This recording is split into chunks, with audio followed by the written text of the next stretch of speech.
Hello guys, എൻ്റെ പുതിയ ചാനലിലേക്ക് സ്വാഗതം. ഒരു ബെസ്റ്റ് ആനിമെ റെക്കമെൻഡുമായിട്ടാണ് ഞാൻ വന്നിരിക്കുന്നത്. ഇത് മറ്റുള്ള ആനിമയെ പോലെയല്ല, കുറച്ച് സമാധാനവും സന്തോഷവും ഒക്കെ തരുന്ന ഒരു ആനിമെ ആയിട്ടാണ് ഞാൻ കാണുന്നത്. ഇത് നറൂട്ടോ, വൺ പീസ് ഇതൊക്കെ ഇഷ്ടപ്പെടുന്നവർക്ക് ഇത് അത്ര ഇഷ്ടപ്പെട്ടു എന്ന് വരില്ല. കണ്ടു തുടങ്ങിക്കഴിഞ്ഞാൽ എന്തായാലും ഇഷ്ടപ്പെടും. അത്ര വലിയ ഫൈറ്റ് സീൻസ് ഒന്നും ഇല്ലെങ്കിലും നമ്മൾ പ്രതീക്ഷിക്കാത്ത സമയത്ത് ചില ഫൈറ്റ് സീനൊക്കെ ഉണ്ട്. അതും കാണാൻ നല്ല രസവുമുണ്ട്. ഇതിലെ ആനിമേഷൻസും ഒക്കെ കാണാൻ വളരെ മനോഹരമാണ്. ഇനി കഥയുടെ കുറച്ച് ഭാഗം ഞാൻ പറയാം.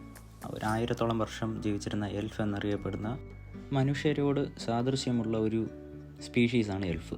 അതുകൊണ്ട് തന്നെ 1000-ഓളം വർഷം ജീവിച്ചിരുന്ന എക്സ്പീരിയൻസിൻ്റെ ഒരു ഭാഗമായിട്ടാണ് ഈ കഥ നമ്മളെ കാണിക്കുന്നത്. കഥയുടെ തുടക്കം തന്നെ ആ കാലഘട്ടത്തിലെ ഡീമൺ കിങ്ങിനെ കൊന്നു കഴിഞ്ഞ് അവളുടെ 4-അംഗ സംഘവും നാട്ടിൽ തിരിച്ചു വരുന്നു. അത് കഴിഞ്ഞ് അവൾ തിരിച്ച് അവിടെയുള്ള